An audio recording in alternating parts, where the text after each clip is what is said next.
있습니다. 기독교 목사가 예수님을 통한 하나님과의 관계에 대해 얘기하는 영상을 온라인에서 보게 됐고 그 이야기에 마음이 움직인 그녀는 혼란스러웠습니다.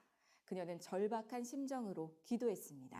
I was on my knees. I was in ritual prayer form of Islam, down with my head on the ground and just crying and saying, "Can you please reveal yourself to me because I am so utterly confused on who you are."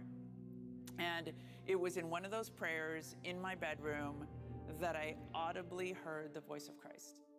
And he said, "Hedia, it's me." And it was extraordinary. To this day, I can tell you as if it happened yesterday. I knew from that moment on I would never be the same. 그녀는 인터넷에서 목사의 설교를 찾아서 들으며 성경을 읽기 시작했습니다. The Bible came alive as the Quran never did. I could hear God speak to me, and I knew he was speaking directly to me because he was using the Quran as an example of why the Quran was not correct and why his word in the Bible was true. I got to a point where I was like, I have to accept that Jesus is Lord. I have to accept that he has saved me. And I was praying one day and I just felt the Lord say to me, "Daughter, you don't have to be afraid anymore." 히디는 인터넷에서 보던 교회에서 세례를 받았습니다. 이제 그녀는 불가능하다고 생각했던 하나님과의 관계 안에 있습니다. And I catch myself all the time when I'm struggling, where he's like, "Daughter, just walk with me." And it's just his way of telling me, "Don't be afraid. I have plans to prosper you and not to harm you, to give you goodness, to give you a life filled with love and with joy, and don't be afraid." 히데는 하나님을 알고자 기다리는 사람들에게 닿길 소망하며 예수님을 통해 하나님의 사랑을 받게 된 자신의 여정을 나눕니다. He's been with me the whole time. I wonder, at times I ask him why I had to experience certain things, but he's used all of my past in order to do it. And it wouldn't have been possible 25 years ago. It wouldn't have been possible with that girl in Beverly Hills to do what he's calling me to do now. And so I am forever at his feet. 지금까지 CBN과 함께하는 월드리포트였습니다.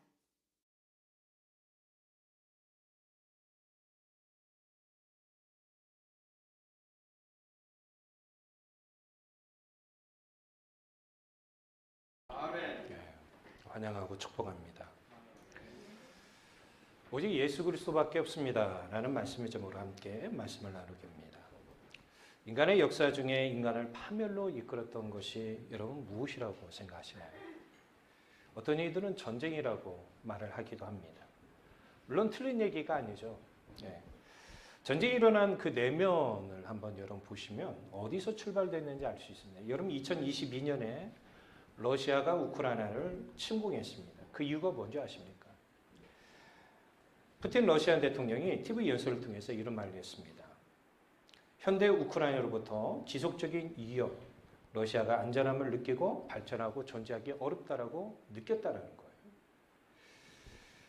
그러나 영국 국영방송인 BBC에서는 러시아는 우크라이나를 해방시키고 나치즘, 독재 정권으로부터 정화해야 한다는 이유를 들면서 우크라이나의 민주적인 선출된 정부를 정복시키고자 한다는 거예요. 지금 우크라이나 대통령이 유대인으로서 민주적인 선출 방법에 의해서 선출됐잖아요. 이것을 반대하는 거죠. 우리나라의 일본 강점기를 우리가 몇 년 동안 경험을 했나요? 35년을 경험했습니다. 수많은 아픔들이 있었죠. 1920년대에 우리나라의 인구가 2천만 명 정도가 됐는데 인구의 80%가 다 농업에 종사했던 사람이었다고 합니다. 그런데 이때 당시에 일본은 제1차 세계대전 계기로 인해서 일본 국내의 산업자본이 급속히 성장하면서 농업은 여러분 위축되게 됐어요. 그러니까 쌀값이 폭등하게 되었죠. 더욱이 1920년에 세계대공황도 경험을 하게 됐습니다. 그러면 일본의 이 쌀이 부족한 부분을 채우기 위해서 일본이 어디에 눈을 돌리냐면 우리나라에 돌리게 됩니다. 그래서 1920년부터 40년까지 세 차례에 걸쳐서 산미 증식 계획을 세우게 되죠. 그래서 우리나라의 쌀들을 걷어가지고 일본에 유출하고 이런 가운데 수탈하는 일들이 일어나게 됩니다. 여러분, 학교에서 지금 가만히 여러분 지금 사진 보고 계시는데요. 학생들을 이 쌀을 여러분 가져가야 하는데 이 가마니가 부족한 거예요. 그러니까 이 가마니를 만들기 위해서 학교마다 가마니 경진대회를 엽니다. 못 모르고 아이들은 뭐요? 이 가마니를 만들었어요. 일본이 가마니를 가장 많이 여러분 수탈해 갔을 때가 1억 장이었대요. 여기에 80kg 쌀을 담아서 일본에 가져갔어요. 1억 장에 80kg 쌀을 담아서 가져갔어요. 여러분 얼마나 많이 가져갔는지 알 수 있겠죠. 그러다 보니까 우리나라 사람들은 정작 쌀을 먹지 못하는 일들이 발생한 거예요. 이뿐 아닙니다. 수산물도 수탈해 갔습니다. 그리고 일본이 전쟁의 막바지에 다다랐을 때 그들이 군수물자가 필요했잖아요. 쇠가 부족하니까 우리나라의 집집마다 숟가락까지도 전부 다 가져가는 이런 일들을 행했다라는 거예요. 일본은 자신들의 욕심을 채우기 위해서 남의 것을 빼앗겼죠. 이것을 성경은 뭐라고 얘기합니까? 죄라고 분명히 얘기합니다. 이처럼 인류 역사에서 인간을 괴롭힌 것 중에 가장 잔인하고 가장 파괴적인 것이 죄입니다. 그리고 이 죄는 지금도 그리고 앞으로도 인간을 가장 괴롭힐 것이고 파괴할 것이 분명합니다. 또한 하나님의 말씀인 성경은 죄는 인간을 타락시키는 힘이 있다는 사실을 우리에게 잘 알려주고 있습니다. 그리고 이 죄는 중독성이 있어서 한번 죄에 빠지면 그 죄로부터 헤쳐나오지 못하게 만드는 것입니다. 인류 최초의 사람이 거주했던 에덴 동산은 하나님께서 피조물이 살기에 아주 완벽한 장소로 창조하셨습니다. 그러나 에덴 동산의 아담과 하와에게 뱀을 통하여 죄가 들어온 이후에 그들은 하나님의 명령을 어기는 죄가 되었고 이후에 성경에 나타난 인류의 역사들을 살펴보면 죄로 인하여 인간은 심판을 맞이하게 되었다는 사실을 우리에게 분명히 말씀하고 있습니다. 그래서 로마서 8장 22절 한번 볼까요? 피조물이 다 이제까지 함께 탄식하며 함께 고통하는 것을 우리가 아나니 인류는 이 죄로 인하여 탄식하며 우리가 서로 함께 고통을 나누고 있다는 것입니다. 또한 죄는 무엇보다도 우리 영혼을 더럽혔습니다. 우리의 모든 생각이 더러워진 것들로 채워졌어요. 우리의 마음도 더럽혀졌습니다. 그리고 죄는 우리 행동까지도 지배하려고 했습니다. 지금 이 순간에도 우리 모두에게 완전한 문제투성이로 만들어가고자 온갖 방법을 동원해서 우리에게 다가오고 있어요. 그러나 우리는 이를 잘 모르고 살아갑니다. 자신이 어떻게 살아가고 있는지를 잘 모르면서 앞으로 어떻게 될지에 대해서도 모르면서 더 비참하게 우리는 인생을 살아가고 있는지 모릅니다. 지금 이 순간에도 죄의 종이 되어서 불행하게 살아가는 사람들이 너무 많아요. 우리가 날마다 여러분 TV 뉴스를 보시면 아십니다. 뉴스의 내용들이 대부분 어떤 것들입니까? 거의 죄와 관련된 것들입니다. 그만큼 이 시대가 죄 가운데 살아가고 있다는 사실을 잘 보여주는 것이 뉴스인 겁니다. 그리고 이런 죄된 모습은 예전에도 지금도 그리고 앞으로도 이 땅에 가득할 것이라고 성경은 분명히 이야기하고 있습니다. 예수님께서는 요한복음 8장 34절에 우리에게 아주 중요한 말씀을 하십니다. 예수께서 대답하시되 진실로 진실로 너에게 이르노니 죄를 범하는 자마다 죄종이라. 그럼 우리 모두를 포함하여 모든 인간은 죄로부터 구원받기 전까지는 죄의 영향에서 벗어나기 매우 어려운 존재라는 사실을 우리는 알아야 합니다. 더욱이 예수님을 모르고 살아가는 사람들은 자신이 죄의 타락으로부터 오는 상태에 스스로 부패해져 가고 있다는 사실을 잘 알지 못합니다. 본성상 자기의 부패가 결국 자신을 파멸의 길로 이끌어가기 때문에 그 자신이 구원받게 된다는 것은 완전히 불가능한 사실 또한 알아야 합니다. 그가 아무리 이 땅에서 살면서 죄로부터 완전히 자유함을 받기 위하여 나는 자연이다가 좋아서 산으로 들어가고 무인도로 들어가고 무질로부터 탈피한다고 해서 죄로부터 구원받는 것은 불가능해요. 심지어 자신이 느끼기에 돈 때문에 자신의 인생이 망가지고 있다고 느껴서 자신의 전 재산을 좋은 일에 사용한다고 해도 구원받을 수가 없어요. 그렇다고 그가 죄로부터 구원받는 게 아니라는 겁니다. 이처럼 전적으로 타락한 것이 인간의 모습이기 때문에 죄로부터 구원을 받기 매우 어려운 겁니다. 그래서 우리 교회에서는 인간이 전적으로 타락했다는 사실을 우리는 믿고 고백합니다. 인간은 원죄를 가진 존재예요. 일찍이 인류 조상인 아담과 하와는 선악과를 따 먹음으로 인하여 원죄를 가지게 되었고 이 원죄는 그 이후의 모든 자손에게 전이가 되어버렸어요. 그래서 우리 영혼의 모든 부분에 퍼져 있는 우리 본성의 유전적인 타락과 부패가 우리 모두에게 있게 되었고 이와 더불어 모든 인간은 타락한 이후에 사탄의 지배 아래 있게 된 것입니다. 장로교회 창시자인 요한 칼빈은 이런 말을 합니다. 모든 인간의 의지는 마귀의 주권 아래 있다. 다시금 얘기합니다. 모든 인간의 의지는 마귀의 주권 아래 있다. 여러분, 부모가 자녀를 키워서 나중에 알게 된 사실이잖아요. 부모가 자녀들에게 죄를 가르쳐 준 분 한 분도 없습니다. 근데 자녀들이 어느 순간에 보니까 어떤 이는 도적질을 하기도 하고 거짓말을 하기도 하고 이 스스로 배우는 거예요. 왜요? 우리 인간이 이렇게 스스로 타락했다는 것을 우리에게 알려주는 것입니다. 물론 인간이 전적으로 타락했다는 이야기를 들었을 때 여러분들이 좀 거부감이 느껴진 분이 계실지 모르겠습니다. 어떤 이는 그래도 나는 착한 일을 하고 사는 것 같은데 말이야 라고 생각하고 있는 분이 계실지 모르겠습니다. 우리가 착한 일을 한다는 것이 어떤 기준에서 판단하는 것인가요? 그것은 외적인 행동이에요.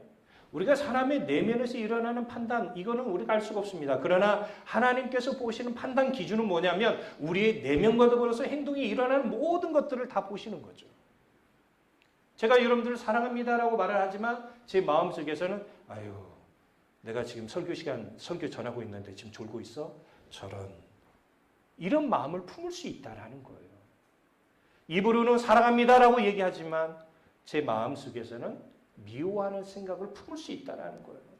그러니까 우리가 보는 저 사람의 선한 행동의 기준은 우리가 눈에 보이는 외적인 행동에 보일 뿐이지 사실 그 사람의 내면의 모습을 우리가 볼 수 없기 때문에 그 사람이 선한 행동을 하고 있다라고 우리는 결론을 낼 수가 없는 것입니다. 핵심은 우리가 어떤 일을 행할 때 그들의 마음의 중심이 어떤 상태에 있는지를 알아야 한다는 것이죠. 사무엘상 16장 7절에 보면 여호와께서 사무엘에게 이르시되 그의 용모와 키를 보지 말라. 내가 이미 그를 버렸노라. 내가 보는 것은 사람과 같이 아니하니 사람은 외모를 보거니와 나 여호와는 중심을 보느니라 하시더라. 아멘. 시편 기자는 시편 51편 6절에서 이렇게 얘기하니 보소서 주께서는 중심이 진실하심을 원하시오. 하나님 앞에서 우리의 마음을 속일 수가 없다라는 거예요. 하나님은 우리 마음의 깊은 곳을 다 압니다. 우리는 이 핑계대고 저 핑계대면서 자기를 합리화시키는 일을 많이 합니다. 그러나 하나님은 우리 마음에서 어떤 것이 담아져 있는지 우리는 다 알아요. 사도 바울은 로마서 3장 10절 18절에서 이런 사실을 증거합니다. 기록된 바 의인은 없나니 하나도 없으며 깨닫는 자도 없고 하나님을 찾는 자도 없고 다 치우쳐 함께 무익하게 되고 선을 행하는 자가 없나니 하나도 없도다. 그들의 목구멍은 열린 무덤이요 그 혀로는 속임을 일삼으며 그 입술에는 독사의 독이 있고 그 입에는 저주와 악독이 가득하고 그 발은 피 흘린 데 빠른지라. 파멸과 고생이 그 길에 있어 평강의 길을 알지 못하였고 그들의 눈앞에 하나님을 두려움이 없느니라. 인간이 착한 일을 한다고 해서 인간 자체가 선하다고 결론 질 수 없는 것입니다. 그러므로 사도 바울이 로마서 3장에 지적하듯이 의인은 하나도 없는 것이 분명합니다. 종교개혁자인 마틴 루터, 여러분 아마 이름 들어보셨을 거예요. 그는 이렇게 말해요. 이렇게 눈이 멀고 무지한 인간의 이성이 과연 옳은 일을 제시할 수 있겠는가? 이렇게 악하고 무능한 의지가 선한 것을 고를 수 있겠는가? 이성이 고작해야 이성 자신의 눈먼과 무지에서 연유한 어둠이나 제시할 수 있는데 그런 상황에서 의지가 무엇을 추구할 수 있겠는가? 또 이성은 이렇게 오르토성이요 의지는 선을 거스르는데 믿음이 없는 사람이 과연 선한 일을 할 수 있겠으며 선한 일을 하려고 시도나 할 수 있겠는가라고 그는 말하고 있어요. 그런 예수를 믿지 않는 인간에게는 인생의 해답이 도무지 없다는 사실을 말하고 있는 겁니다. 그러므로 본질적으로 예수 그리스도를 믿음으로 말미암아 인생의 방향이 수정된 사람이 아니고서는 결국 죄로 인하여 오염된 마음과 부패한 생각, 의지를 가지고 죄된 삶을 살아갈 수밖에 없는 거예요. 저는 캐나다에 있는 나이가라 폭포에 다녀온 적이 있었습니다. 여러분 나이가라 폭포의 그 항공사진을 여러분 보고 계시는데 한 가지 특징이 있습니다. 그것으로부터 10m 앞까지는 물결의 흐름이 일정하게 내려온대요. 게다가 10m를 지나고 난 다음에 갑자기 급류를 이루어 폭포로 떨어진다고 합니다. 그래서 때론 그 사실을 모르는 사람들이 폭포에 있는 것도 모르는 채 배를 타다가 계속 잔잔하리라고 믿고는 끝이 가다가 폭포 속으로 밀려 들어가 사고가 나는 경우가 있다고 합니다. 어느 날 기구를 타고 하늘을 날고 있는 사람이 있었답니다.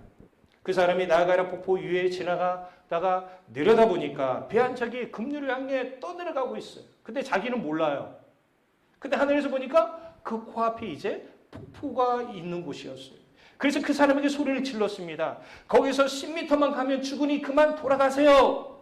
근데 그 사람은 듣지 않고 이렇게 물이 잔잔한데 뭐가 문제야 하고 가다가 결국은 폭포 속으로 들려가 생명이 잃게 되었다라는 것입니다. 이와 같이 우리는 스스로 돌이킬 수 없는 죄로 인하여 한 걸음씩 한 걸음 죽음을 향해 나아가고 있습니다. 하나님의 말씀 그 길이 아니니 돌이키라고 우리에게 계속적으로 말을 하고 있지만 우리 아니란 생활이 계속되리라고 계산한 인간의 귀에는 진리가 도리어 거짓말로 이렇게 들리는 거예요. 그리고 안심을 시키는 거예요. 그렇다면 인류는 결국 심판으로 끝나는 것인가요? 여러분 어느 순간부터 전 세계가 이 전기차로 이렇게 바꿔지는 그런 분위기가 형성이 됐습니다. 그 시점이 뭐였습니까? 지금 환경 파괴가 심각하기 때문에 화석유 연료를 줄여야만 우리가 같이 공존할 수 있다였잖아요. 근데 여러분 너무 늦어버렸어요.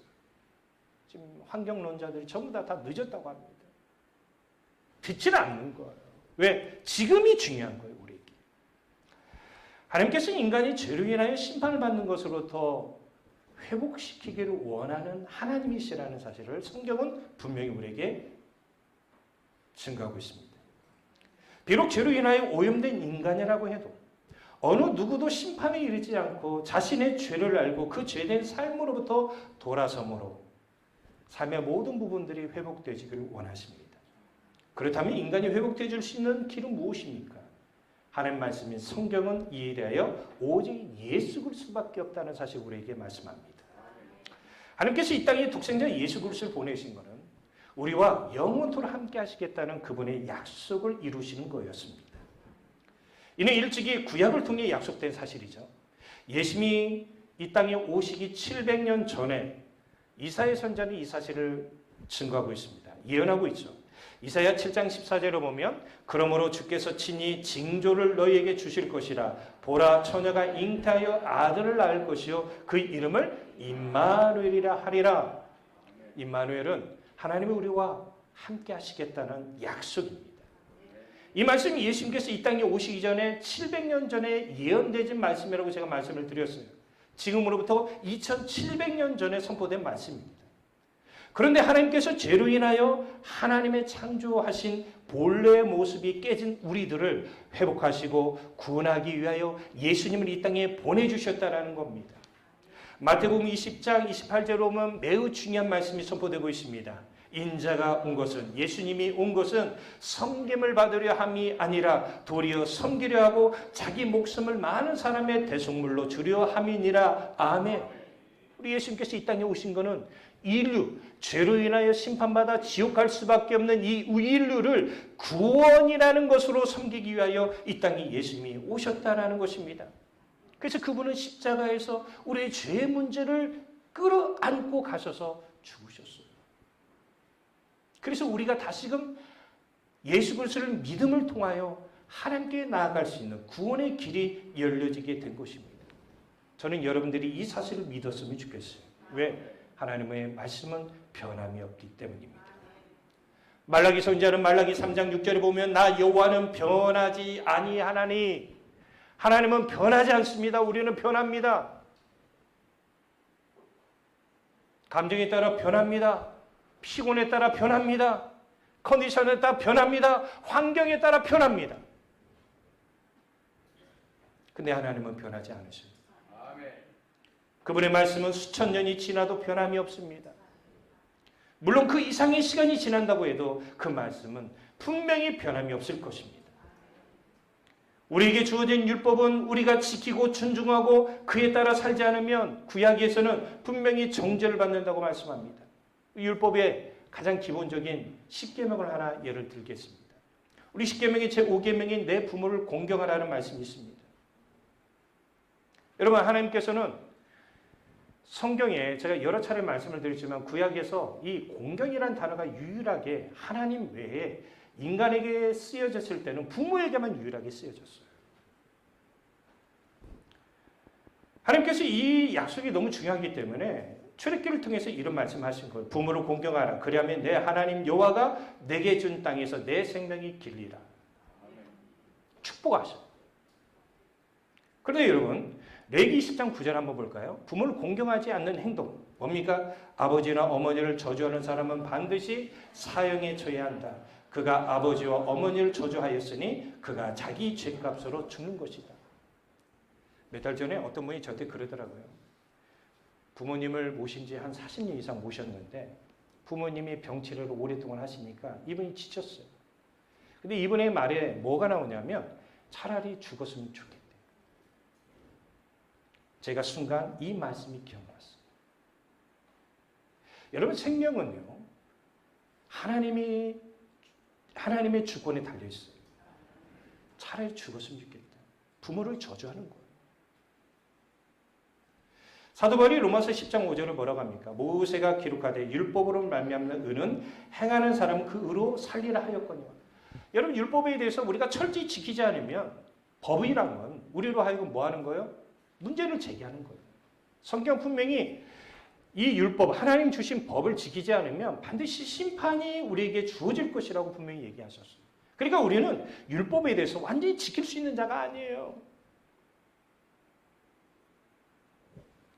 근데 예수님께서 그런 우리들을 아시기 때문에 이 땅에 오셔서 죄 문제를 우리가 해결해야 하는데 우리가 해결할 수 있는 능력이 없으니까 대속물이 되신 겁니다. 대속물은 노예를 해방하는 데 지불해야 할 돈이에요. 우리가 여러분 죄의 노예로서 살았습니다. 여러분들이 이 땅에 살아오면서 지금까지 여러분들 여기 보면은 10몇 년 사신 분도 계시고 인생 80년 넘게 사신 분도 계시는데 여러분 지금까지 지은 죄들 한번 낱낱이 한번 헤아릴 수 있을까요? 헤아릴 수 없어요. 우리 죄 문제를 해결할 수 있는 근본적인 능력이 우리에게 없다는 사실을 우리는 알아야 합니다. 그런데 우리 주님께서 우리의 그런 것들을 아시기 때문에 십자가에서 우리의 죄값을 지불하셨다는 사실 믿으시 바라요. 그래서 하나님께서는 인간의 죄를 예수님의 십자가에 지우셨습니다. 하나님께서는 그 일을 하셨고 예수님께서는 그 일에 순종하셨어요. 이것이 바로 하나님께서 우리를 구원하시고자 하는 방법이었습니다. 비록 한 사람 곧 아담으로부터 우리는 부모로부터 이렇게 이어받은 죄의 유혹들이 있잖아요. 죄의 본성들이 있어요. 그것이 우리에게 들어왔지만 한 의로운 행위 곧 예수 그리스도의 십자가 속죄하심으로 말미암아 저와 여러분 모두가 하나님 앞에서 의롭다 하심을 받은 줄로 믿습니다. 그래서 이것이 바로 우리로 하여금 구원의 축복을 가져다 주는 것입니다. 그래서 예수 그리스도를 믿는 사람에게는 어떤 변화가 있다라고 얘기합니까? 사도 바울 로마서 6장 14절에 이렇게 얘기합니다. 제가 너희를 주장하리지 못하리니 이는 너희가 법 아래 있지 아니하고 은혜 아래 있습니다. 그러니까 율법 아래 있는 것이 아니라 하나님의 은혜 아래 있어요. 저도 아이 2명을 키웁니다.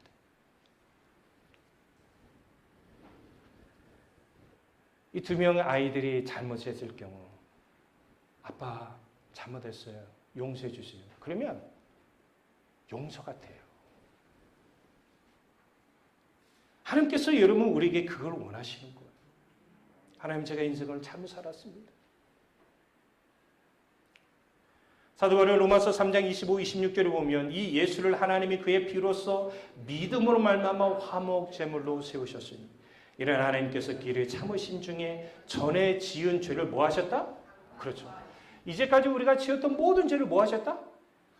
예, 다 잊어버리셨다. 자기의 의로우심을 나타내라 하십니다. 곧 이때 자기의 의로우심을 나타내사 자기도 의로우시며 또한 예수를 믿는 자를 의롭다 하려 하십니다.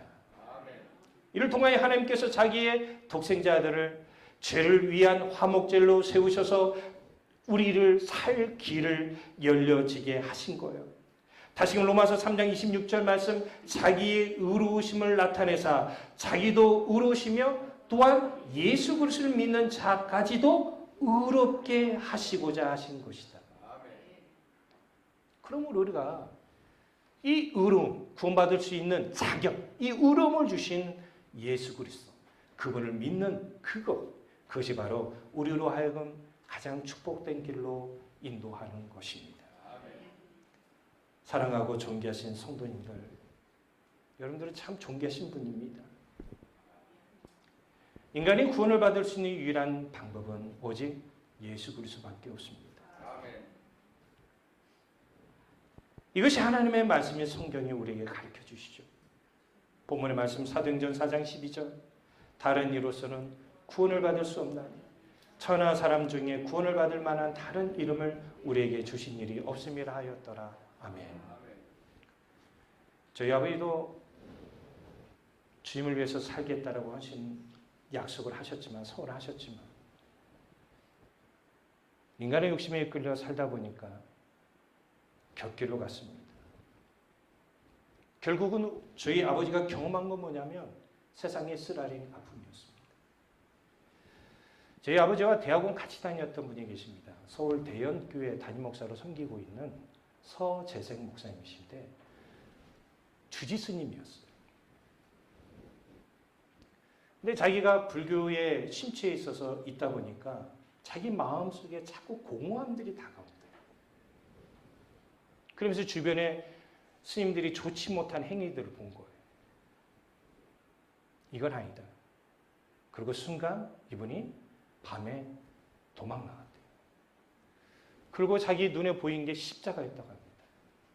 그리고 십자가 가니까 자기 안에 있는 모든 귀신의 영들이 다 물러가고 예수의 복음이 들어와서 이제 남은 인생, 이 불교나 다른 곳에 잘못된 인생을 걸어가는 사람들을 다시금 주님께로 인도하는 그 길을 살겠다 해서 이분이 신학대학원에 들어가시고 또 이분이 귀한 목회사역을 가시게 된 겁니다.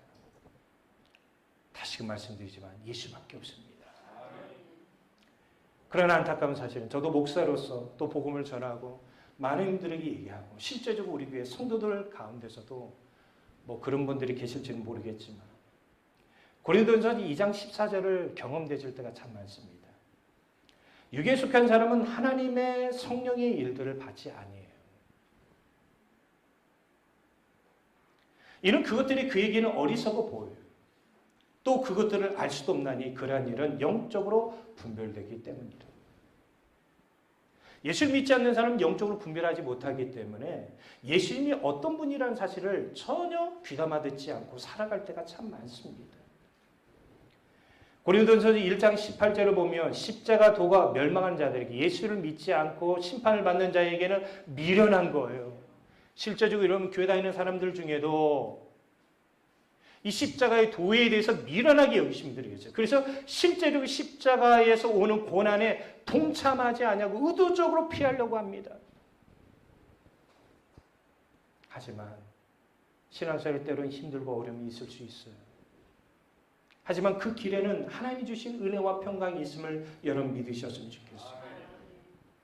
십자가 도는 믿는 자에게는 하나님의 능력이 된 줄로 믿습니다. 아멘. 저는 분명히 말씀드립니다. 성경에 나타난 진리의 복음이 되시는 예수 그리스도, 그분을 믿지 않는다면 어느 종교에도 구원이 없습니다. 이것이 하나님의 말씀이 성경이 가르치고 저는 경험적으로 합니다. 지지난주에 저희 교회 선교사님이 오셨죠. 그 선교사님이 대장암 말기에서 하나님의 은혜로 건짐을 받았고 지금 선교사역을 지금 감당하고 있는데 그 선교사님한테 제가 커피숍에서 이런 말씀 드렸어요. 목사님, 제가요 2살 때 사형 선고 받았어요. 암으로. 근데 제가 어떻게 살아난 줄 아십니까? 병원에서 저를 포기했어요. 여러분 우리나라 연세대 세브란스 병원 좋은 곳이잖아요. 그때 당시에 우리나라에서 그래도 우리 선교사님 의사로서 괜찮은 분들이 다 그쪽에 있었다고 그래요. 그러니까 지방이 심각한 사람들 다 그쪽에 올라갔다고 합니다. 근데 그 의사가 저희한테 했던 말이 이 암이 퍼졌기 때문에 준비하신 게 좋다. 그때 저희 어머니가 마음이 완전 무너진 상태에서 저를 데리고 왔다고 그래요. 그때 저희 아버지 어머니가 경험했던 건 뭐냐면 이거는 주님밖에 없다. 그래서 저희 아버지 어머니가 신앙을 그때 회복하게 되고 저희 어머니는 원래 가톨릭 신자였거든요. 예수 믿고 하나님께서 3년 만에 제 병을 깨끗이 치유해 주셨어요. 이게 분명히 병원에서는 준비하시라고 했으니까 죽어야 하잖아요. 죽을 때 됐는데 안 죽어요. 안 죽어요. 안 죽어요. 근데 점점점 제가 회복되어지고 있다는 거예요. 그리고 저희 아버지가 이것을 통하여 하나님께 너무 감사하고 주님을 위해서 살겠다라고 해서 목회자가 되어졌고 저도 하나님 앞에 서원되어지는 사람이 된 것입니다. 이 자리에 있는 모든 분들이 예수 그리스도를 진실되게 믿으시 바라요. 그분 안에 살아가면 그분이 여러분 인생 분명히 책임져 주실 거예요. 그분 안에서 인생의 귀한 아름다운 마무리라는 여러분 되시길 주 예수 그리스도 이름으로 축복합니다.